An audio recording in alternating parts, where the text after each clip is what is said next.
5 ಮಂದಿ ಶಾಸಕರು, ಒಬ್ಬ ಸಂಸದರು ಇದೇನನ್ನ ಪ್ರೂವ್ ಆದ್ರೆ ಖಂಡಿತವಾಗಿ ಅವ್ರ ಸ್ಥಾನವನ್ನು ಕಳ್ಕೋಬೇಕಾಗುತ್ತೆ, ಅವ್ರ MLA ಸ್ಥಾನವನ್ನು ಕಳ್ಕೋಬೇಕಾದ್ರೆ MP ಸ್ಥಾನವನ್ನು ಕಳ್ಕೋಬೇಕಾಗುತ್ತೆ.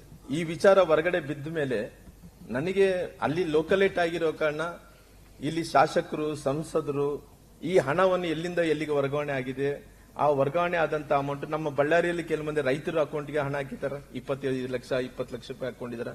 ಕೆಲವೊಂದು ಲಿಕ್ಕರ್ ಶಾಪ್ಗಳಿಗೆ ಹಣ ಹಾಕೊಂಡಿದಾರ, ಕೆಲವೊಂದು ವ್ಯಾಪಾರಸ್ಥರಿಗೆ ಹಣ ಹಾಕೊಂಡಿದ್ದಾರೆ. ಅವ್ರು ಬೇಕಾದಂತ ಸಂಬಂಧಿಕರು, ಅವ್ರ ಬಂಧು ಬಳಗದವ್ರಿಗೆ ಎಲ್ಲರೂ ಕೂಡ ಹಾಕೊಂಡಿದಾರ. ಹಾಕೊಂಡ ನಂತರ ಎಲ್ಲಿಗೆ ಹೋಯ್ತಂದ್ರೆ ಅವೆಲ್ಲ ಕೂಡ ಡ್ರಾ ಮಾಡಿಕೊಂಡು ಎಲೆಕ್ಷನ್ಗೆ ಬಳಕೆ ಮಾಡ್ಕೊಂಡಿರೋಂಥದ್ದು ಮುಂಚೆ ನಮಗೆ ಗೊತ್ತಾಗಿರೋದು. ಯಾಕಂದ್ರೆ ನಾವು ವಿರೋಧ ಪಕ್ಷದಲ್ಲಿ ಇರೋ ಕಾರಣ ನಾವು ಮಾನಿಟರ್ ಮಾಡೇ ಮಾಡ್ತಿರ್ತೀವಿ ಎಲ್ಲಿಂದ ಬರ್ತಾ ಇದೆ ಅಂತೇಳಿ. ಕೇವಲ ಅವ್ರು ಏನಪ್ಪ ರಾಮ್ಲೋರ್ನ ಸೋಲಿಸಬೇಕು, ರಾಮ್ಲೋರ್ನ ರಾಜಕೀಯದಿಂದ ಅಂತ್ಯ ಮಾಡ್ಬೇಕನ್ನಂತ ಪ್ರಯತ್ನ ಮಾಡಿದ್ರು, ಷಡ್ಯಂತ್ರ ಮಾಡಿದ್ರು.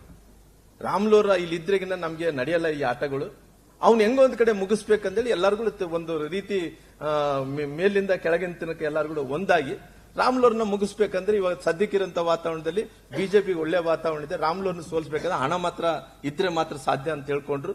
ಸರ್ಕಾರದ ಹಣ ಅದು ವಾಲ್ಮೀಕಿ ಅಭಿವೃದ್ಧಿ ನಿಗಮದಿಂದ ಹಣ ತಂದ್ರು. ಎಲ್ಲ ಒಂದು ಕಡೆ ತುಕಾರಾಮ್ ಅವರು ಬಹಳ ಪ್ರಾಮಾಣಿಕರು, ಸಜ್ಜನರು ಎಲ್ಲರೂ ಸೇರಿಕೊಂಡು ಅವ್ರು ಹೇಳ್ಬೋದಾಯ್ತು, ಇಲ್ಲ ರೀ ನಾವು ಆ ಹಣವನ್ನು ಮುಟ್ಟಲ್ಲ, ಬಡವರ ಅಮೌಂಟ್ ಅಂತ ಹೇಳ್ಬೇಕು. ಯಾವುದೂ ಹೇಳಿಲ್ಲ. ಮೂಗುರ್ ತರ, ಕಣ್ಣು ಕಾಣ್ಲವ್ರ ತರ, ಕಿವಿ ಕೇಳಲಾರ್ದ ತನ ಇದ್ರು. ಆ ರೊಕ್ಕ ತಗೊಂಡ್ರು, ನಮ್ಮನ್ನು ಸೋಲ್ಸಿದ್ರು, ಬೇರೆ ಏನ್ ಮಾಡಿಲ್ಲ.